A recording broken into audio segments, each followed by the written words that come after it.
Hello everyone, welcome back to my YouTube channel. Here's your fourth stimulus check update and daily news report. In this video, I'll be bringing you up to date on the latest stimulus news and information, including what may happen if Biden's massive infrastructure bill is not passed soon. Everybody, I just hope our politicians in Congress pass a fourth stimulus bill. Our politicians have got to help out the good American people in this country. And if you folks agree with my message, then let's get this video to 1,000 likes. Well, we had a good hour-and-a-half meeting with the President, the Vice President, and two Democratic leaders. Almost all of the discussion was about infrastructure, and I think I'm safe in saying there is certainly a bipartisan desire to get an outcome. Clearly, Senate Republicans are not interested in revisiting the 2017 tax bill. I think the President and the Vice President understand that.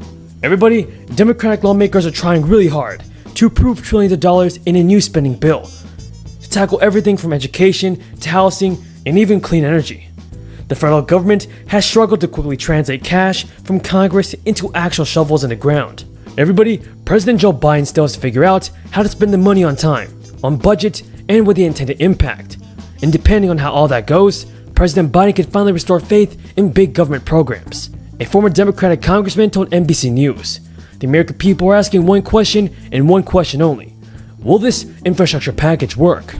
And advocates and outside experts say that the Biden administration is well positioned to route money through existing programs, boost state and local governments that have an existing backlog of infrastructure projects, and accelerate clean energy trends. But there are still a lot of details to fill in and many potential hurdles to overcome, even if the money is approved. Everybody, plans to boost access to care for seniors and disabled Americans could conflict with plans to raise pay for caregivers. Billions of dollars to update the electric grid could run into objections from communities who don't want new power lines crossing their territory. One thing could also affect investments in affordable housing, which the White House hopes to address this year. So President Joe Biden has also said that he wants to see a corporate tax rate between 25 and 28%, and that is now a new marker in the ongoing negotiations over how to fund a massive infrastructure bill. During an event, President Biden said, "The way I can pay for this is making sure that the largest companies don't pay zero, and reducing the 2017 corporate tax cut to between 25 and 28%. That's a couple $100 billion, and we can pay for these things." The remarks were the first time Joe Biden has acknowledged that his initial proposal of raising the corporate tax rate to 28%, up from the current 21%, was shifting amid negotiations on the costly infrastructure bill. And Biden's signature domestic policy bill would invest $2 trillion into rebuilding parts of the United States infrastructure, from roads and bridges to expanded broadband. Lawmakers must definitely pass another relief package, and it must increase the Social Security benefits by $200 a month. And if folks agree with me, then let's get this video to 1,000 likes. Thank you for watching, everybody. Until next time, have a great day and stay safe. I truly appreciate everyone's amazing support. Airports, broadband, those are the places we could find common ground and work together. The other thing I think America wants to know is that you're not going to wait a decade to build it. I brought up to the President that we need NEPA reform. Most litigated legislation you'll find anywhere. We need to streamline, not wait 10 years. On average, you're getting 7 to 10 years. If we want to be competitive, we have to have things built now. I also took the opportunity to talk to the President about my concerns about the rise in inflation, especially the numbers that we see today. The concern of what has happened where incentivizing people not to work in America. As I've traveled this country, the concern I find from a number of people can't get them back to work. We need to get people back to work, back to school, back to health, and back to normal. I also raised the concern along the border that I want to talk to the President about, having traveled there a few times, of what I'm seeing there. Just, if America was able to watch those young girls, one even 11 months old, that had a rancher not found them, would they even be alive today? The sad part is, that's not the only story like that. It's day in and day out.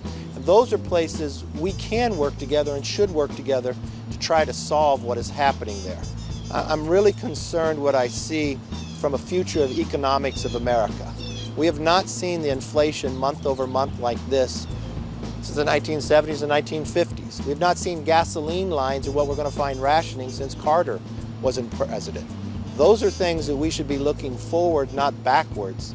And the idea that spending more trillions of dollars into this economy when you have a supply constraint is actually the reverse that you want to do to keep America and make sure we don't have the inflation going. Yes. Yes, ma'am.